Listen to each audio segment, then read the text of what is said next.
오늘 우리가 받을 하나님 말씀 함께 보시겠습니다. 골로새서 3장 18절에서 21절까지 말씀입니다. 골로새서 3장 18절에서 21절까지 말씀입니다.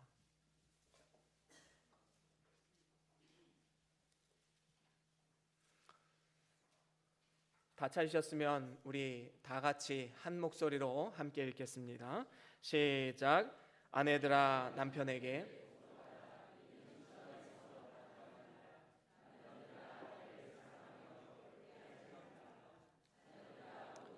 부모에게 순종하라. 이는 주 안에서 기쁘게 하는 것이니라.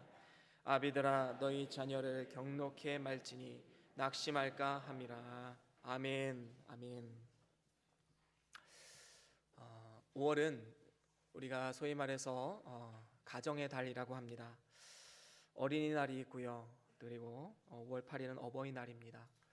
그리고 21일은 둘이 하나가 되었다고 해서 부부의 날이라고도 합니다. 그래서 가정의 의미를 다시 한번 되새길 수 있는 좋은 기회이기도 합니다. 사실 1년에 가정에 관한 설교를 자주 할 수는 없습니다. 1년에 한 번 정도 이렇게 하면 굉장히 좋을 것 같습니다. 그래서 오늘은 이 가정의 의미를 다시 한번 되새겨보고 우리가 어떻게 가정을 이끌어가고 섬길 수 있는지 함께 말씀을 나눠보고자 합니다. 그런데 이렇게 가정에 관한 설교를 할 때 조심스러운 부분도 사실은 있어요. 왜 그러냐 하면 결혼을 아직 하지 않은 청년들도 이 자리에 있고요. 자녀들을 다 양육해서 출가시킨 우리 부모님들도 있기 때문입니다. 요즘에는 1인 가구가 너무나도 많아져서 혼자 살아가시는 분들도 많이 있기 때문에 가정에 대해서 그렇게 큰 관심이 없는 분들도 물론 있을 것입니다.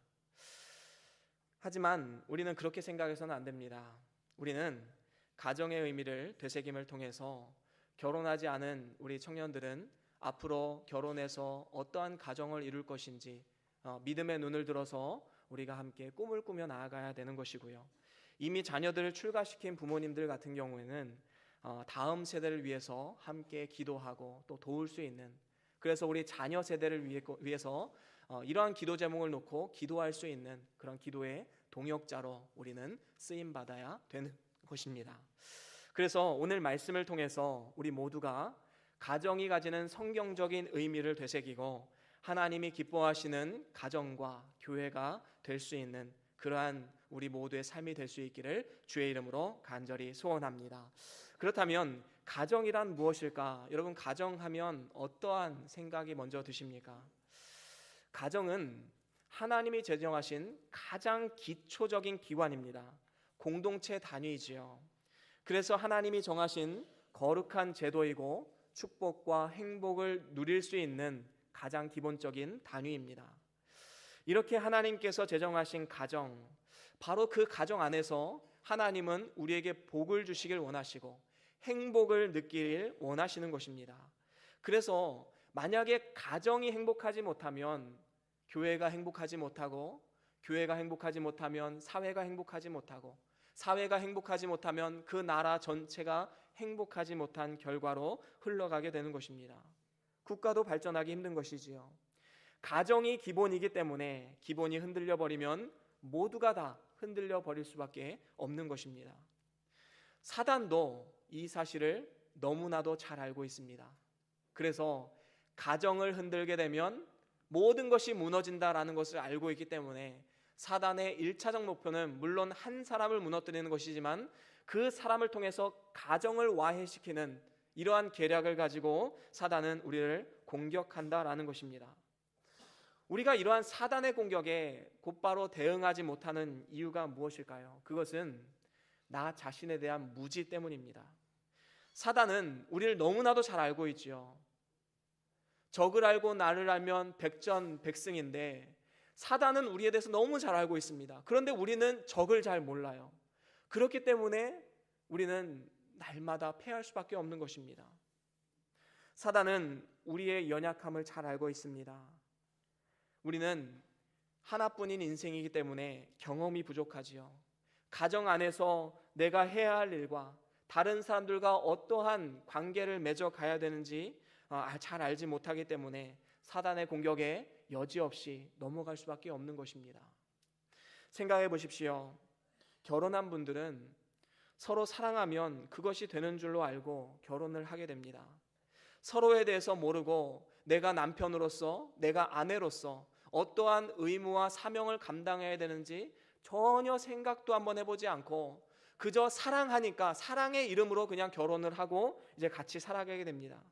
하지만 자신이 생각했던 그 결혼 생활과 현실이 너무나도 다르기 때문에 이 이상과 현실의 괴리감 때문에 마음 아파하고 힘들어하는 그러한 부부들이 너무나도 많이 있음을 보게 됩니다.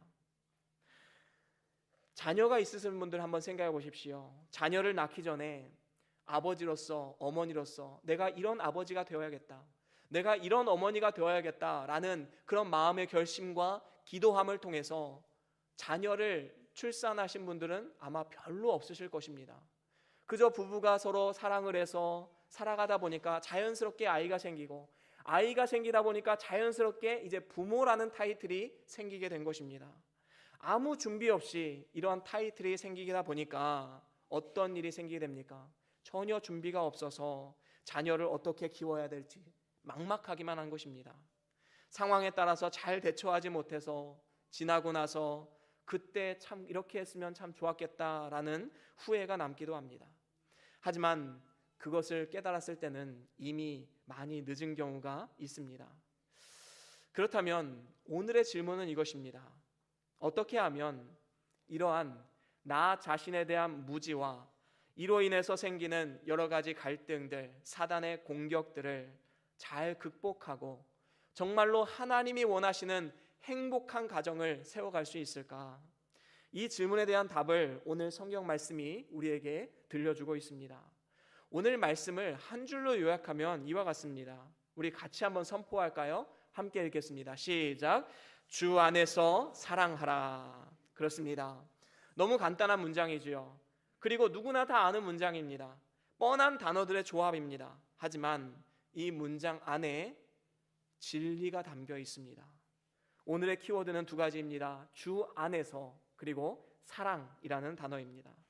우리는 오늘 이 두 가지 원리를 함께 배우고, 그리고 실질적으로 우리가 삶 가운데, 가정 가운데 어떻게 내게 맡겨주신 그 직분을 감당할 수 있을까? 네 가지 적용점을 함께 나누기를 원합니다. 먼저는 우리가 두 가지 원리를 봐야 되는데, 한 가지는 앞에 있는 것입니다. 주 안에서, 바로 주 안이라는 단어이지요. 이 단어는 오늘 말씀에 두 번이나 등장합니다. 18절에 한번 등장하고요, 20절에 등장합니다. 왜 이것이 오늘 말씀의 중요한 키워드인가? 사실 인간은 범죄 이후에 가장 크게 찾아온 것이 바로 기준이 사라졌다라는 것입니다. 타락 이전에는 하나님 말씀이 기준이었지요. 그래서 하나님의 법과 원칙과 규례가 있었기 때문에 그 말씀대로 살아가면서 그 안에서 참된 기쁨과 평안을 누릴 수가 있었습니다. 하지만 이제는 타락 이후의 인간의 삶 가운데 개인주의가 찾아오게 되었습니다. 이제는 절대적 원리를 싫어하는 것입니다.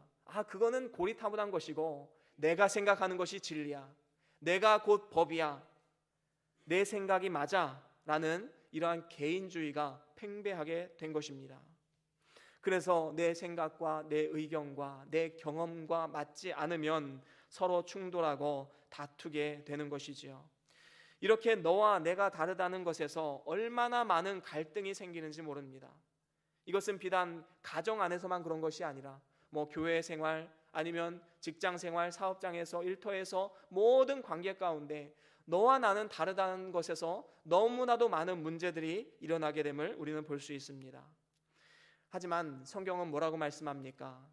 이제 그리스도 예수 안에서 우리는 모두가 새로운 피조물이다 라고 선포하고 있습니다. 우리는 이제 그리스도의 의의 옷을 입은 사람들입니다. 여러분, 중고등학생들을 가만히 보십시오. 각자의 다 개성이 있습니다. 그런데 그 아이들을 똑같은 교복을 입혀놓으면 뭔가 질서가 생기지 않습니까? 이와 마찬가지입니다. 우리는 하나님께서 우리에게 의의 옷을 입혀주셨습니다. 그러면 이제는 그 옷을 입음을 통해서 우리는 가장 강력한 공통점이 생기게 된 것입니다. 그것은 예수 그리스도를 통해서 하나 된 가정 그리고 공동체다라는 사실입니다. 그래서 주 안에서 하나 된 가정은 부모건 자녀이건 모두가 따라야 할 공통적인 가치 기준과 그리고 새로운 목표가 생기게 된 것입니다. 그것은 하나님이 원하시는 뜻이 무엇인가, 바로 이것을 바라보는 것이지요.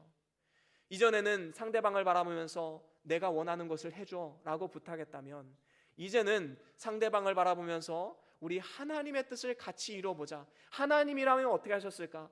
예수님이라면 이러한 상황에서 어떠한 선택을 하셨을까? 함께 온 가족이 이 고민을 하면서 나아가는 삶. 어떻게 하나님께서 이러한 가정에 복을 주시지 않을 수가 있겠습니까?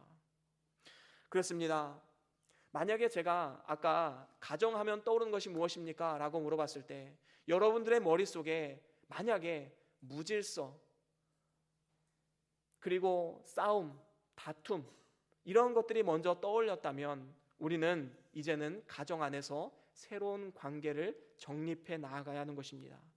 이제는 기준이 없는 삶이 아니라 강력한 기준 예수 그리스도를 중심으로 이제는 우리는 하나가 되는 그러한 삶을 살아가야 되는 것입니다.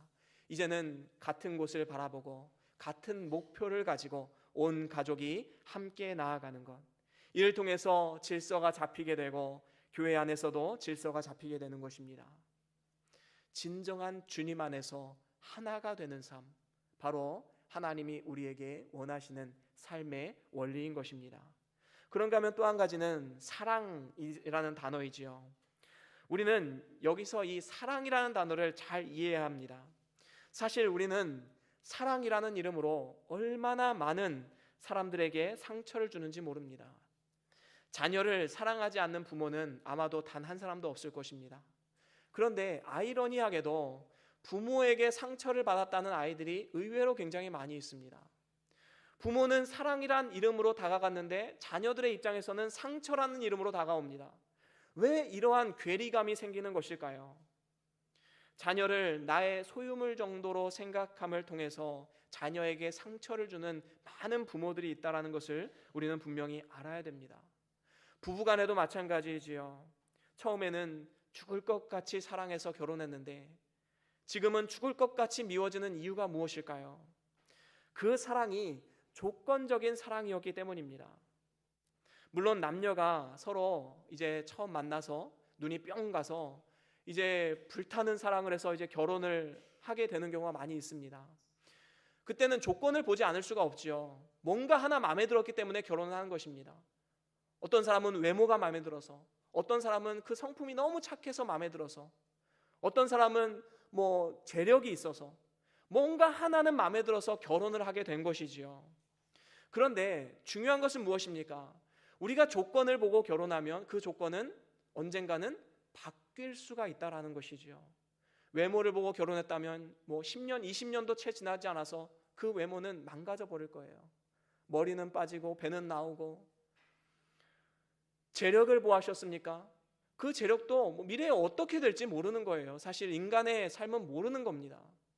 그러면 조건만 보고 살아간다면 그 조건이 없으면 어떻게 돼요? 그 관계는 깨질 수밖에 없습니다. 하지만 오늘 성경 말씀의 이 사랑이라는 단어는 아가페 사랑이에요. 조건이 없는 사랑입니다. 그래서 예수 그리스도께서 우리를 사랑하셨듯이, 조건이 없이 사랑하셨듯이 우리도 우리 주변 사람들, 특별히 가족 구성원들을 그렇게 사랑해야 됨을 말씀하고 있는 것입니다. 한번 생각해 보십시오. 주님 안에서 서로 사랑하는 것, 거기에는 중요한 근거가 있는데 바로 예수 그리스도의 사랑입니다. 근데 그 사랑은 조건이 없는 사랑이에요. 에베소서 2장 8절에 이렇게 말씀하고 있습니다. 우리 같이 한번 읽어볼까요? 에베소서 2장 8절입니다. 시작.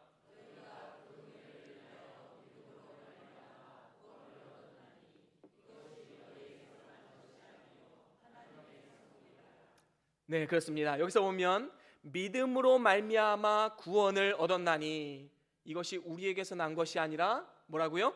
하나님의 선물이라. 여러분, 선물을 줄 때요, 내가 이 선물을 주니까 너 다음에 뭐 나한테 꼭 선물 또 줘야 돼, 이렇게 하는 선물은요 정말 의미가 없는 선물입니다. 그리고 이렇게 선물을 주면요, 나중에 상처받아요. 혹시 그 사람이 나에게 해주지 않는 상처를 받아요. 진짜 선물은 무엇입니까? 그냥 조건 없이 주는 거예요. 사랑하기 때문에 주는 겁니다. 그 사람을 사랑해서 그 사람의 필요가 무엇일까? 그 사람이 좋아하는 것이 무엇일까? 깊이 묵상함을 통해서 주는 선물이 가장 귀한 선물이지요. 하나님이 바로 우리를 그렇게 사랑하셨다라는 것입니다. 그리스도의 사랑이 바로 조건이 없는 사랑입니다. 우리도 이러한 자세가 필요한 것입니다. 사랑할 만한 사람만 사랑하면 그건 누구나 다 할 수 있는 사랑입니다. 하지만 도저히 사랑할 수 없는 사람까지도 사랑할 수 있는 것, 오직 주 안에서 사랑하는 사람들만 할 수 있는 하나님 주시는 능력에서 나오는 것입니다. 그렇다면 우리가 오늘 말씀을 통해서 이제 두 가지 키워드를 살펴보았지요. 뭐였죠? 주님 안에서 사랑하라.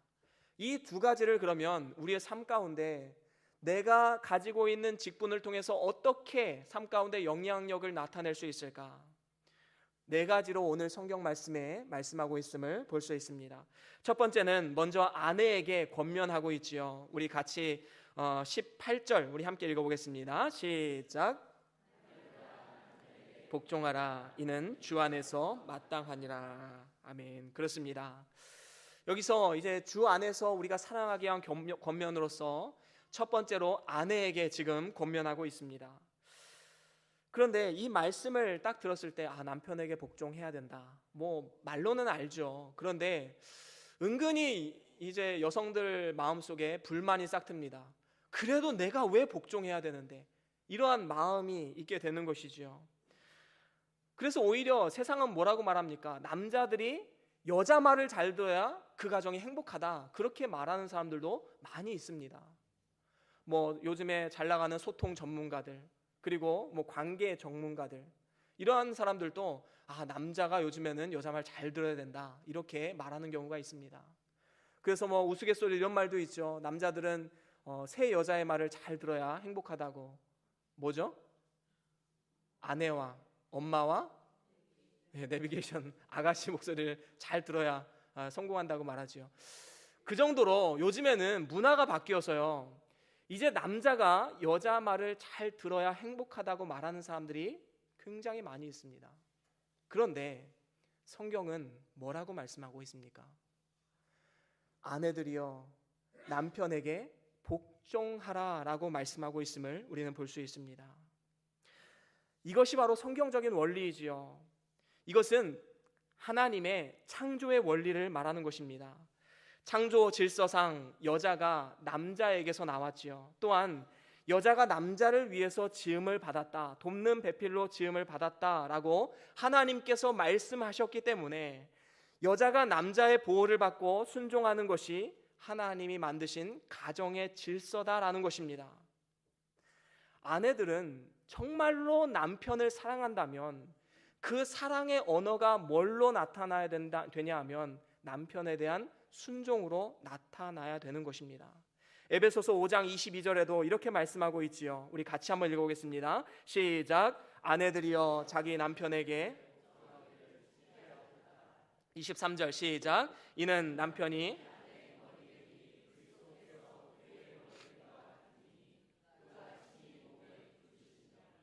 네, 그렇습니다. 여기서 중요한 것은 무엇입니까? 여기서 말씀하는 이 복종이라는 것은 상하 관계에서 아니면 노예적인 복종, 이런 것을 의미하는 것이 아닙니다. 이것은 하나님의 질서 안에서 그리스도인의 신앙의 의무이고 하나님이 세우신 가정의 질서를 따르게 되는 것입니다. 한번 생각해 보십시오. 만약에 노예적인 관계 아니면 상하 관계에서 복종하고 따르는 관계이면, 여러분 요즘에 갑질 많이 매스컴에 나오지요. 그러면 한 사람은 복종하고 한 사람은 지배하고 억누를 수밖에 없는 것입니다. 하지만 성경은 이런 노예적인 관계 아니면 상하적인 관계에서 복종을 의미하는 것은 아닙니다. 동등한 관계에서도 질서를 위해서 때로는 복종해야 된다라는 것이지요. 한번 생각해 보십시다. 예수님은 하나님과 동등한 본체이시오 동등한 위치에 계신 분이십니다. 하지만 예수님은 하나님의 뜻을 이루기 위해서 하나님의 뜻에 굴복하고 끝까지 순종하는 삶을 살아가셨습니다. 이와 마찬가지로 아내도 남편과 동등한 인격체이지만 하나님이 부여하신 질서를 위해서 남편에게 순종해야 함을 말씀하고 있는 것입니다. 그런데 전제가 무엇입니까? 아까 제가 처음에 말씀드렸듯이 주 안에서 해야 된다라는 것이지요. 주 안에서 복종해야 되는 것입니다. 주 안에서 복종하라는 것은 그 남편 위에 그리스도가 계시다라는 것을 항상 기억하라라는 것입니다.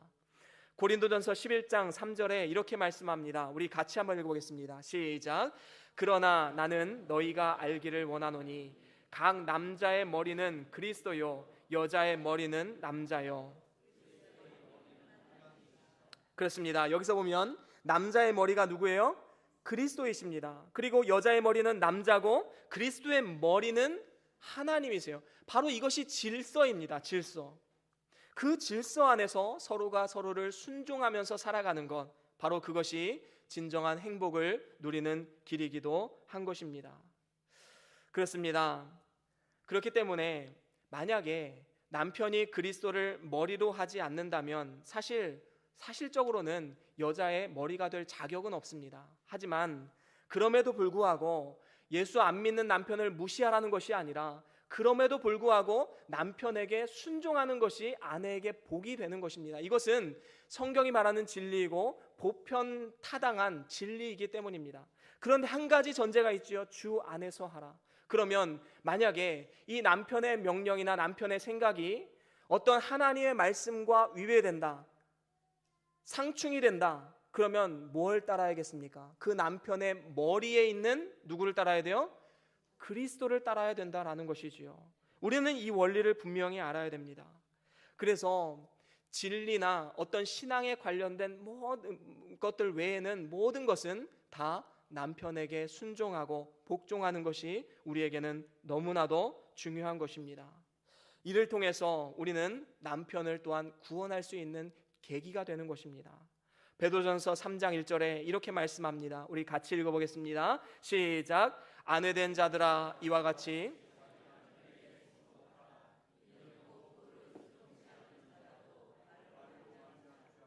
그 아내의 행위로 말미암아 구원을 얻게 하려 함이니 너희의 두려워하며 정결한 행위를 봄이니라. 아멘. 그렇습니다. 여러분, 정말로 믿지 않는 남편을 구원하기를 원하십니까? 나만 천국 가는 것이 아니라 믿지 않는 남편도 함께 천국 가기를 원하십니까? 그러면 남편에게 복종하십시오. 남편의 말에 순종하십시오. 단 주 안에서 순종하십시오. 예수 믿는 일 외의 모든 것은 다 양보하고 복종하는 것이 우리에게 너무나도 중요한 것입니다. 이를 통해서 남편을 구원할 수 있는 그러한 계기가 되는 것입니다. 그렇습니다. 그렇다면 오늘 말씀에 아내만 이렇게 복종해야 되는가? 성경은 그렇지 않다라고 말하고 있지요. 오늘 남편을 향해서 하나님은 이렇게 말씀합니다. 우리 19절 말씀 함께 읽겠습니다. 19절 시작. 아멘. 그렇습니다. 남편을 향해서 오늘 말씀을 통해서 이렇게 말씀하지요. 아내를 사랑하고 괴롭게 하지 마라 라고 말씀하고 있습니다. 남편은 아내가 복종을 한다고 해서 그것을 권위적으로 내세우기보다는 더 높고 위대하신 나의 머리가 되신 그리스도가 있다라는 것을 우리는 분명히 기억해야 할 것입니다. 그래서 아내에게 복종만을 강요하는 것이 아니라 가정의 복종을 요구하시는 하나님 앞에 가정의 질서를 유지할 수 있도록 나아가는 것이 너무나도 중요한 것입니다. 특별히 남편은 아내의 머리이고 가장이기 때문에 남편의 의무가 더 큰 것임을 우리는 분명히 알아야 되는 것입니다. 의무가 크면 책임도 큽니다. 그리고 하나님께서는 더 큰 책임을 물으실 것입니다. 여기서 아내를 사랑하는 이 말씀도 우리는 조건이 있지요. 그것은 주 안에서 사랑하라라는 것입니다. 그래서 아가페의 사랑, 정말로 하나님의 사랑으로 그들을 사랑할 수 있는 그러한 사랑으로 나아가야 하는 것입니다. 자신의 전부를 희생할 수 있는 헌신적인 사랑을 말씀해주고 있는 것입니다. 이처럼 남편의 헌신적인 사랑과 남편에 대한 아내의 복종은 상호 연관성을 가지고 있습니다. 복종의 상대적 행위는 지배하고 누르는 것이 아니라 사랑하는 것입니다. 그래서 아내가 복종하면 남편은 사랑하게 되고, 남편이 사랑하게 되면 아내는 복종하게 되는 이러한 질서와 원리를 가지고 우리는 살아가게 되는 것입니다. 이것이 성경적인 원리이고 창조의 원리인 것입니다. 하나님께서 남자와 여자를 그렇게 만드셨습니다. 여러분, 남자는요, 아내에게 인정받으면 모든 것을 다 가진 것과 같은 그런 행복감이 있습니다. 여러분, 남자들은 다 그런 거에 동의하지 않으십니까? 반면에 아내는 어떻습니까? 자신이 존중받고 또 사랑을 받는다고 할 때 가장 큰 행복이 있습니다. 반면에 남자들은 집에서 존중받지 못하고 집에서 인정받지 못한다고 생각이 되면 가장 큰 불행이 임하게 되는 것이지요. 여자들은 어떻습니까? 남편이 나를 사랑해주지 않는다고 느껴질 때 가장 불행해지는 것입니다. 그렇기 때문에 18절 말씀과 19절 말씀은 상호 보완적인 성격을 가지고 있는 것입니다.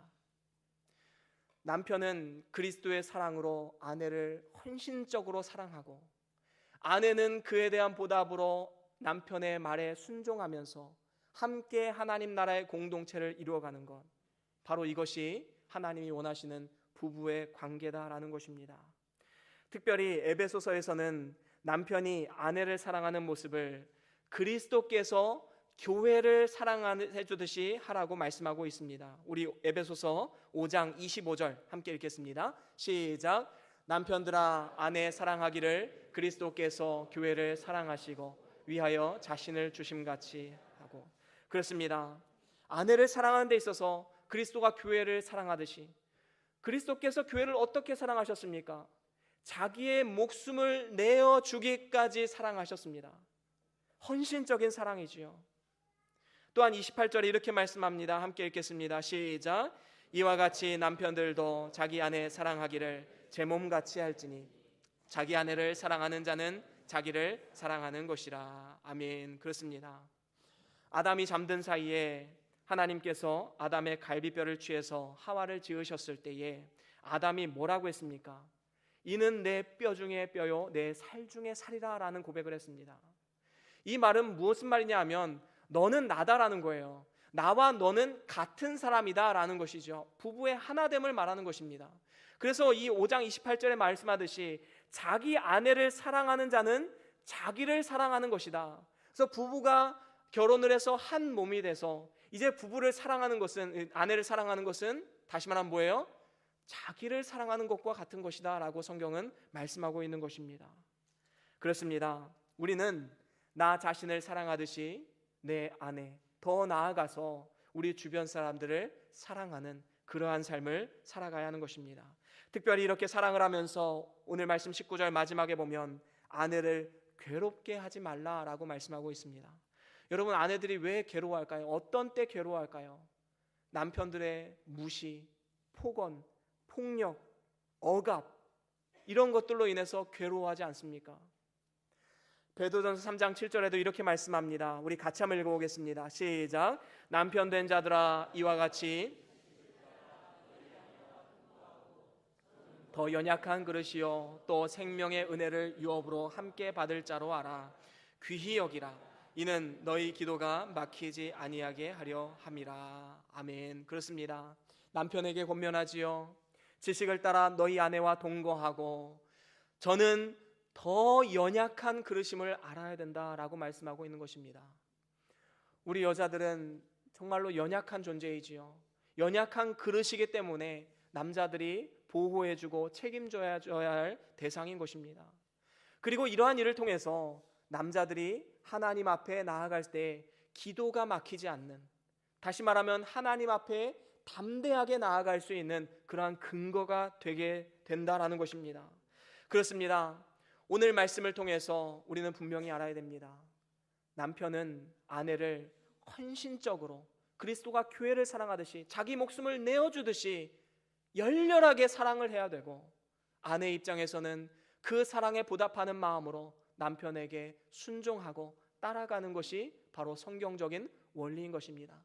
상하적 관계가 아니라 동등한 위치에서 하나님의 질서를 따라서 이렇게 살아가는 삶, 이러한 삶이 부부간에 가장 행복을 누리는 길인 줄로 믿습니다. 그런가 하면 이제 자녀에게 권면을 하고 있습니다. 우리 20절 함께 한 번 더 읽어보겠습니다. 20절 시작. 자녀들아,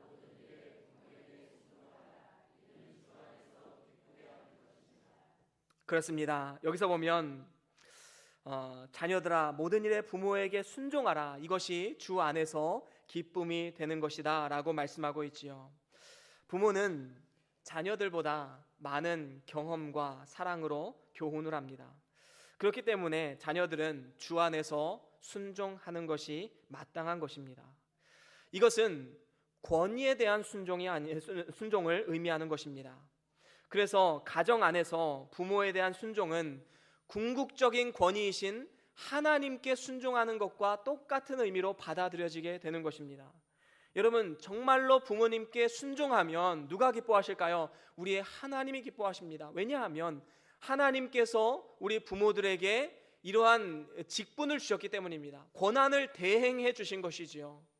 그래서 자녀들을 잘 양육하고 돌볼 수 있는 권한을 주셨기 때문에 자녀들은 주 안에서 부모에게 순종할 때 하늘 아버지께서 너무나도 기뻐하시고 흐뭇해 하신다는 그러한 마음의 생각을 가지고 있어야 되는 것입니다.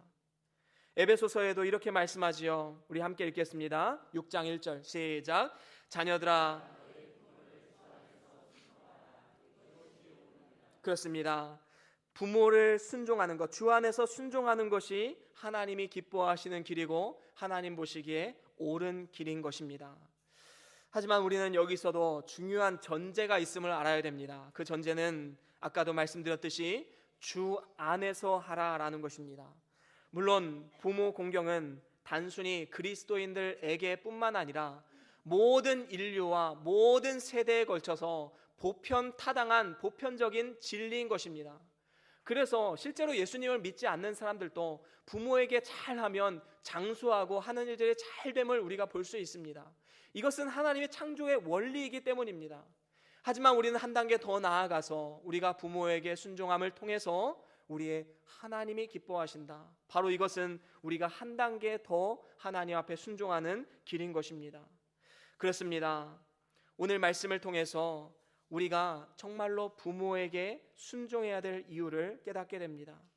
믿음 안에서 부모에게 주 안에서 순종하는 것, 바로 이것이 우리의 삶 가운데 진정한 행복을 누리는 길이고 하나님의 기쁨이 되는 길임을 알고 오늘도 주 안에서 하나님이 명령하신 하나님의 테두리 안에서 믿음으로 주 안에서 부모님께 순종하는 저와 여러분들의 삶이 될 수 있기를 주의 이름으로 간절히 소원합니다. 그런가 하면 이제 부모를 향한 마지막 권면이 나옵니다. 우리 21절 우리 같이 한번 읽겠습니다. 21절 시작. 아비들아,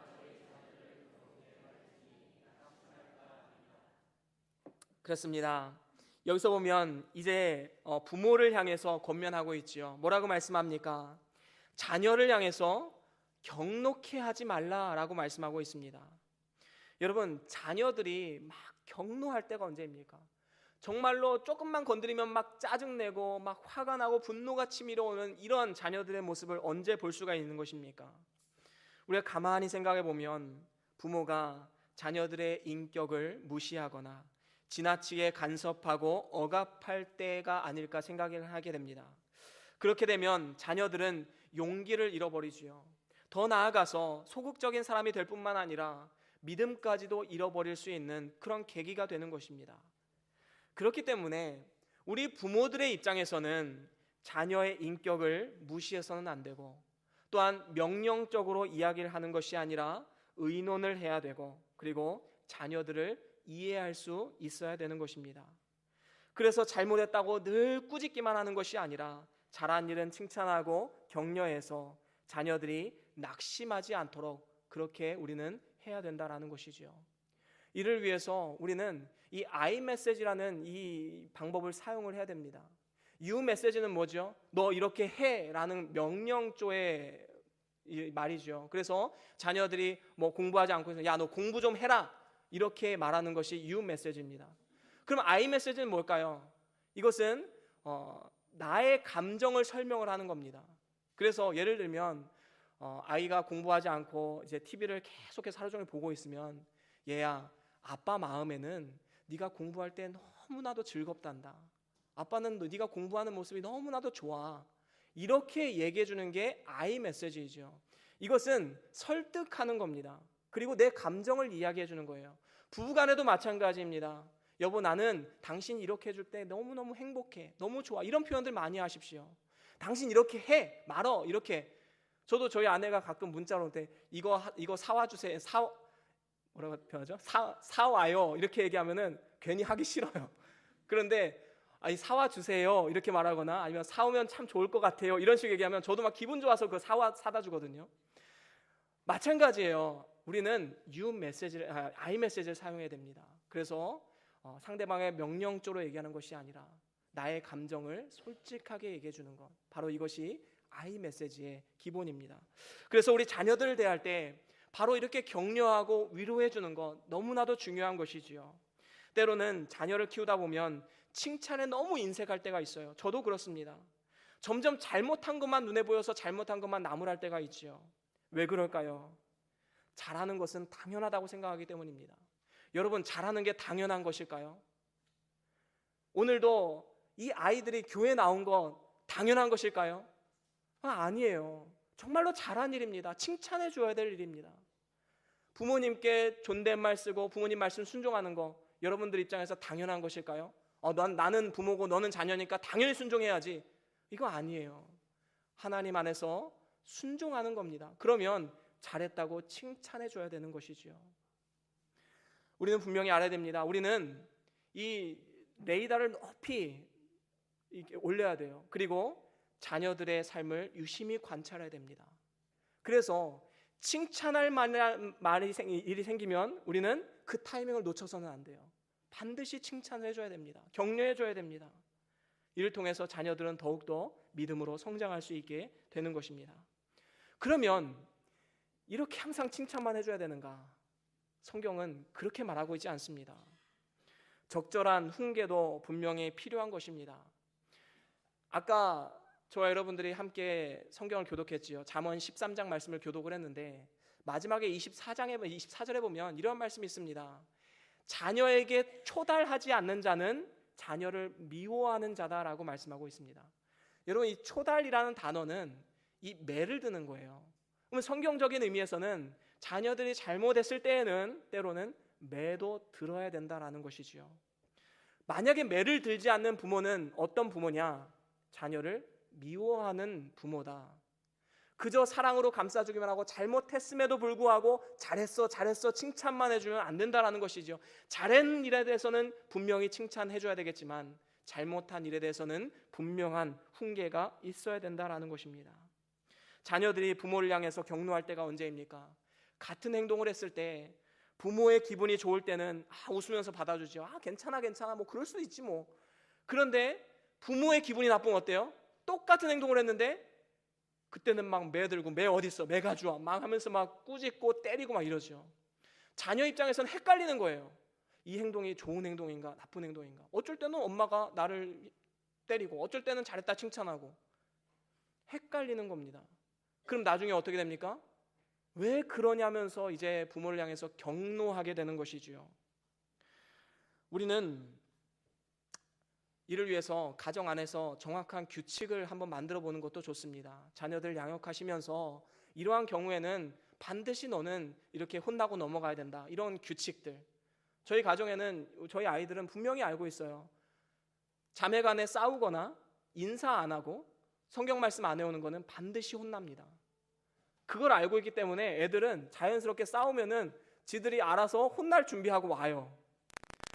그런데 자신이 혼나야 될 이유를 알고 혼나는 것과 내가 왜 혼나야 되는데라는 이유를 모르고 그냥 막 두들겨 맞는 것과는 완전히 다른 것이죠. 우리는 분명히 알아야 됩니다. 왜 혼나야 되는지, 왜 잘못했는지 그것을 분명히 알려주고 그리고 훈계를 해야 된다라는 것이죠. 엘리 제사장은 방종하는 두 아들 홈리와 비느하스를 훈계하지 않았습니다. 그저 뭐라고 말했지요? 내가 듣기에 너 좀 안 좋은 소문이 도는 것 같아, 그렇게 하지 말아라 라는 정도에서 그냥 끝났어요. 그러자 어떻게 됩니까? 이 홈리와 비나스는 점점 더 삐뚤어지고 결국에는 자기 가정뿐만 아니라 온 나라가 화를 입고, 그리고 하나님의 영광이 이스라엘을 떠났음을 우리는 분명히 기억해야 할 것입니다. 그렇기 때문에 자녀들이 잘못된 길을 가지 않도록 늘 살피고 우리는 기도하고 훈계해야 되는 것이 바로 부모의 책임입니다. 이렇게 이 사명을 감당할 때 우리가 하나님 앞에 섰을 때에 부끄러움이 없는 인정된 일꾼으로 하나님 앞에 설 수 있게 되는 것입니다. 이제 말씀을 마무리합니다. 저는 오늘 이 말씀이 상대방을 향한 정죄가 되지 않기를 원합니다. 여보, 당신 하나님 말씀에 이렇게 하라고 했잖아. 당신 왜 이렇게 안 해? 라는 말로 정죄하지 않았으면 좋겠어요. 또 한 가지는 이것이 그저 윤리적인 말씀으로 듣지 않았으면 좋겠습니다. 아, 윤리적으로 그래 맞아, 이거는 뭐 당연한 거야, 그렇게 받아들이는 것이 아닙니다. 우리는 그리스도 안에서 하나님의 사랑이 근거가 되어서 이 일을 하는 사람들인 것입니다. 그래서 이제는 이 말씀을 이제 다른 사람의 삶에 적용하는 것이 아니라 나의 삶에 적용을 해야 됩니다. 내가 남편에게, 내가 아내에게, 내가 자녀에게, 내가 부모에게 어떻게 할 것인가? 혹시 나에게 부족한 것은 없는가? 혹시 나에게 감당해야 할 의무가 있지는 않은가? 그래서 결단한 것은 결단하고 지킬 것은 지켜야 되는 것입니다. 아직 결혼을 하지 않은 우리 청년들, 이러한 행복한 가정을 꿈꾸면서 함께 믿음으로 나아가십시오. 그리고 이제 자녀들이 다 양육해서 이제 지긋한 노인이 되신 분들, 자녀들을 위해서 기도하십시오. 우리 자녀들이 이러한 가정 되게 해달라고 기도하십시오. 여러 가지 가정에 힘들고 어려운 문제 때문에 혼자 되신 분들이 있습니다. 이런 분들도 나 자신과 내 가정을 위해서 함께 기도로 동역해야 됩니다. 이 말씀은 나랑은 상관없는 말씀, 그렇지 않습니다. 우리 모두에게 적용되는 말씀이고 우리 후손들에게 전해줘야 할 말씀인 것입니다. 저와 여러분들이 이러한 삶을 통해서 하나님이 기뻐하시는 행복한 가정, 그리고 행복한 우리 교회로 아름답게 세워가는 저와 여러분들의 삶이 될 수 있기를 주의 이름으로 간절히 소원합니다. 우리 다 같이 함께 오늘 받은 말씀 기억하시면서 함께 결단하면서 기도합시다. 하나님이 우리에게 주시는 음성들이 있을 것입니다. 내가 남편으로서, 아내로서, 부모로서, 자녀로서 내가 무엇을 해야 될까? 하나님은 우리에게 반드시 말씀해 주셨습니다. 그 말씀을 우리가 믿음으로 순종할 수 있게 해달라고 이 시간 결단하면서 함께 기도합시다. 잠깐 묵상하시면서 기도하시겠습니다.